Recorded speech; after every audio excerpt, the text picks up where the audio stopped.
Blackpink in your area. Blackpink in your area. Blackpink in your area. Blackpink in your area. Blackpink. Assalamualaikum warahmatullahi wabarakatuh. Annyeonghaseyo 여러분. Welcome to our podcast. Our podcast today is about stunting. Dengarkan sampai selesai ya. Hari ini kita mau bahas stunting nih. Nah, kira-kira apa sih stunting itu? Apakah stunting masalah kesehatan yang cukup serius? Stunting adalah kondisi ketika anak memiliki tinggi badan yang lebih rendah dari standar normal untuk usia dan jenis kelamin mereka. Ini bisa disebabkan oleh faktor genetik, gizi buruk, atau masalah kesehatan lainnya. Di Indonesia, stunting masih menjadi masalah kesehatan yang cukup serius, terutama di daerah pedesaan dan terpencil. Apa saja faktor-faktor utama yang menyebabkan stunting pada anak-anak di Indonesia dan bagaimana interaksi antara faktor-faktor tersebut mempengaruhi tingkat kejadian stunting? Berikut adalah beberapa penyebab stunting. 1.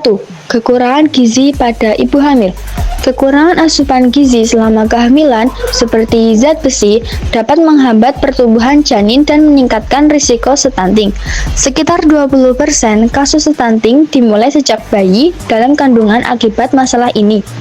2. Pola makan tidak seimbang.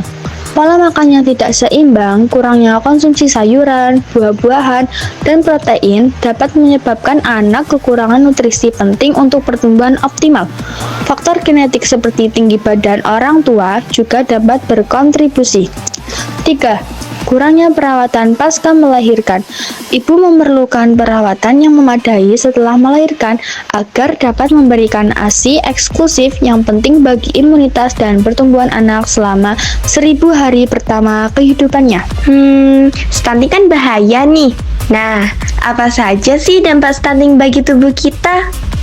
Dampak stunting antara lain dampak jangka pendek seperti terganggunya perkembangan otak dan fisik, serta dampak jangka panjang yang meliputi penurunan kemampuan kognitif, peningkatan risiko penyakit kronis seperti diabetes, jantung, stroke, kekebalan tubuh lemah, dan penurunan produktivitas di masa depan. Secara lebih luas, stunting juga berdampak negatif pada kualitas sumber daya manusia suatu negara. Nah, teman-teman, jadi stunting itu sangat berbahaya loh.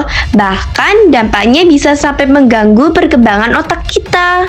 Bisakah kamu memberikan informasi mengenai angka stunting di Indonesia pada tahun 2024 serta target penurunan yang telah ditetapkan untuk tahun 2029? Berdasarkan data Survei Status Gizi Indonesia tahun 2024, angka stunting di Indonesia adalah 19,8% atau setara dengan 4.482.340 balita. Angka ini menunjukkan penurunan sebesar 1,7% dibandingkan tahun 2023 yang mencapai 21,5%. Apa saja upaya pemerintah untuk menurunkan angka stunting di Indonesia? Pemerintah melakukan berbagai upaya untuk menurunkan angka stunting termasuk 1. Intervensi sejak masa pra-kehamilan dengan fokus pada remaja putri dan ibu hamil. 2.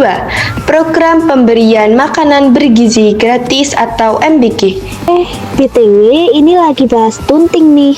Nah, daerah mana saja di Indonesia dengan jumlah balita stunting terbanyak? 6 provinsi dengan jumlah balita stunting terbesar adalah Jawa Barat, Jawa Tengah, Jawa Timur, Sumatera Utara, Nusa Tenggara Timur, dan Banten. Pemerintah terus berupaya mencapai target penurunan stunting hingga 5% pada tahun 2045. Stunting is dangerous. Prevent it early with balanced nutrition and proper care.